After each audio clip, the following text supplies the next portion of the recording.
I was working for the Department of Cultural Affairs back in the early 1970s. We had a program called Make a Banner, Fly a Banner.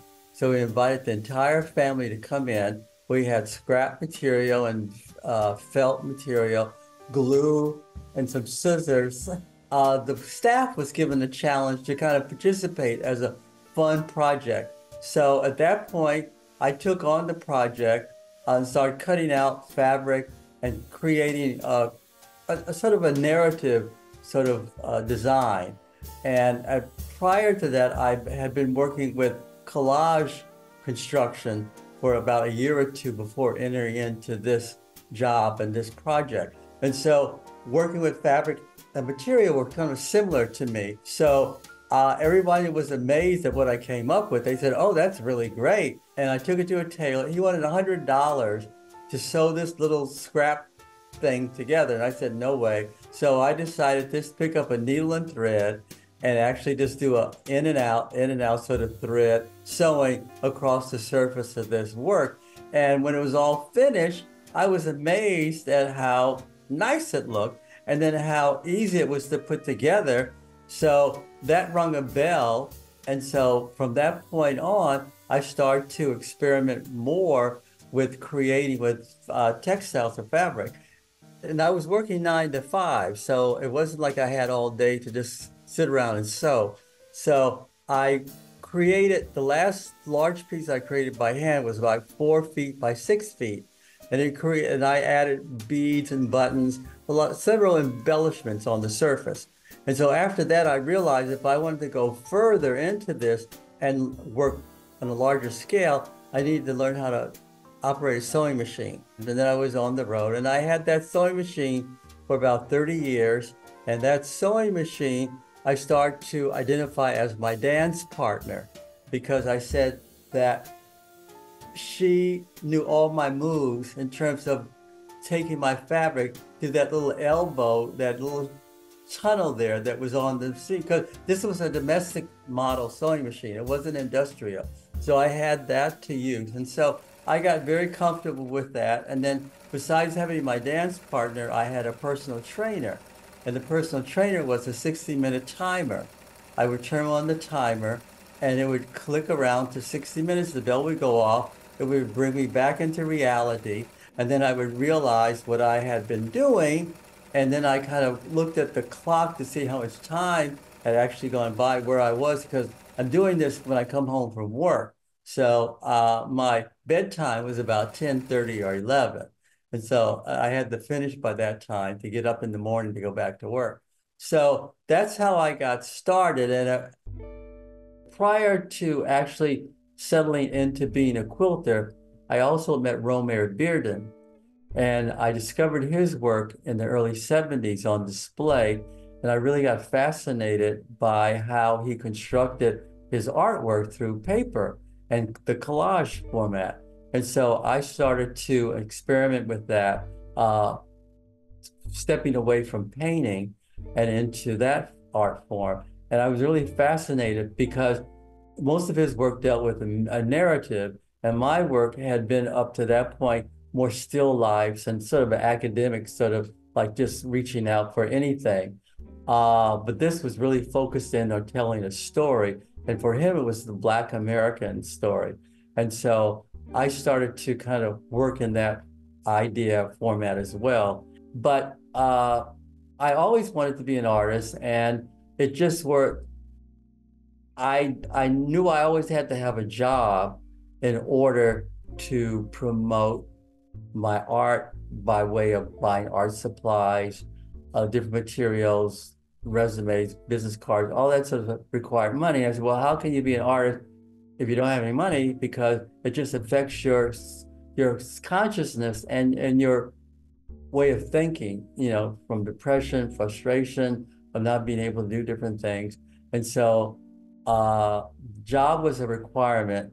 And people were always amazed that I could balance a 9 to 5 and still be a full-fledged artist. And so, but it was just a passion that I have, and I still have it, that is part of me.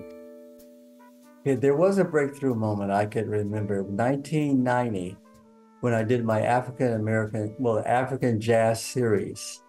That was a 12 quilts that I did in 1990.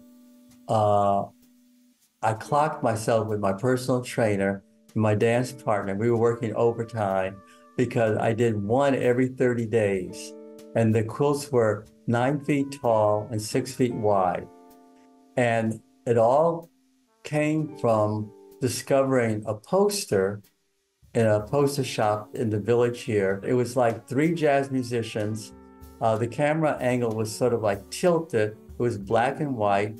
It was sort of like a cafe jazz salon. And the piano player was smoking a cigarette. There was smoke over his face. And it was a close-up of the 3. Horn player and a bass player and the piano player was in the front.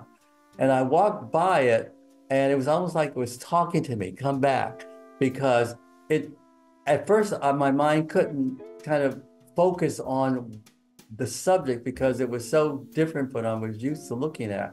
It wasn't straightforward, the camera was tilted in the angle. And so anyway, I went back and I kept looking at it. So finally I bought it that day. I said, well, I could do something with this. I didn't know what at the time. And I brought it home. I studied it over and over again. And at that point, also, I was taking some classes on Yoruba art and culture here. And so I looked at the poster, I looked at what I was doing, and these were South African jazz musicians playing in this cafe. And I'm taking Yoruba culture with the costumes and everything. So I said, well, I'm going to combine the two, fuse them together, and put African costumes on these jazz musicians. And so that's what I did. And I created a landscape around them. I put various symbols of birds and other things within the composition. Applique has been my ongoing construction method for creating my quilts. And besides applique, I use a zigzag stitch. And the zigzag stitch relates to the thread color relates to either the fabric, highlighting it, or blending in with it. But that's how I sew down the fabric with a zigzag stitch. And so I created one. My idea was to approach this in a series of maybe 3, but 3 were so easy to come by, that friends encouraged me, oh, Michael, why don't you do 6 rather than 3 since you've accomplished this? So I said, okay, I took on the challenge. After the 6 were done, people were saying, well, why don't you do 9? And so I said, okay, I could do 9. And then after that, do it even dozen. What's the point? Do it even dozen. But that was a turning point, because I put so much energy and passion into that really kind of cemented me into the idea that I was really serious about what I was doing, and I would go forward with what I was doing. And going forward meant that kind of backing away from social commitments, being involved with going out and doing parties. I remember sitting by the window in the summertime, having a discussion with myself, saying, well, I want to go outside and play. And then you can't go outside and play because you're committed. This is what you want to do, so sit down and do it. So I had to get serious with myself. I did a series called Slave Ship Henrietta Marie, and that's a series of 3 quilts. The largest is representative of a slave ship. There's a print that's very common you find in history books showing how they lined up the slaves on the floor in a slave ship. I tried to duplicate that in this quilt that I created. And the quilt's about maybe 15 feet long at least, and it's about maybe 8 feet high. And it's now in the collection of the International Quilt Museum in Lincoln, Nebraska. And that quilt represented what I wanted to do for a long time, is to translate that print that I had seen for years into a quilt form. And so in doing that, I created, I guess, I don't know, maybe 30, 40 little men in the design. And then I did a more of a mythology sort of narrative around the ship, whereby in the Yoruba culture, there's a mermaid called Yimaya, and she is a goddess or deity that controls the water. So they pray for her for safety. And so I have her swimming alongside the ship, trying to guide it along. And then to add an embellishment to the quilt, I put actually an African mask on her face made of wood. So that's sewn onto the quilt. And then in the front of the ship, I have a printed fabric that kind of has images of New York City on it, where they're going to the new world. And so that's part of the narrative as well. And then I have some images that have jumped off the ship trying to escape. And in Haitian mythology, those people that jump off into the water and drown, their images are generally a white form, white sort of body form. And so I put several of those forms into the water. So it's a very large panoramic story of a ship with captured Africans being enslaved or going across the Atlantic to the New World. So that was very significant to me to create that. It all starts in my imagination, and then from there, I feed my imagination information by way of doing some research on the particular themes that I'm doing. But as I tell people, I don't sketch anything out. I kind of get a visualization process where I see images in my mind, and I just kind of get my chalk and lay out fabric and start drawing forms on the fabric and cutting them out. And so and as it builds physically in front of me, I could also see the image in my mind being more constructed and being put together. I did a Nelson Mandela quilt, and I did a variety of embellishments on there. I put little elephants that symbolize the strength. I put gold buttons that represent the gold mines in South Africa. I put rhinestones for the diamond mines.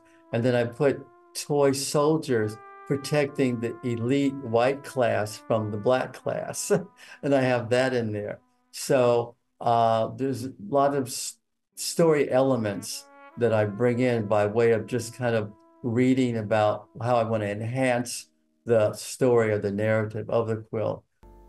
It's come a long way. You know, I've been in New York about 50 years. So within like, I guess 45 of those years, I was always aware of the American Craft Museum, American Folk Museum, and all the others, but those two especially, because it really touched my heart to see things made by hand by all these different people. And now to see and to think that I'm among those people, it's really amazing.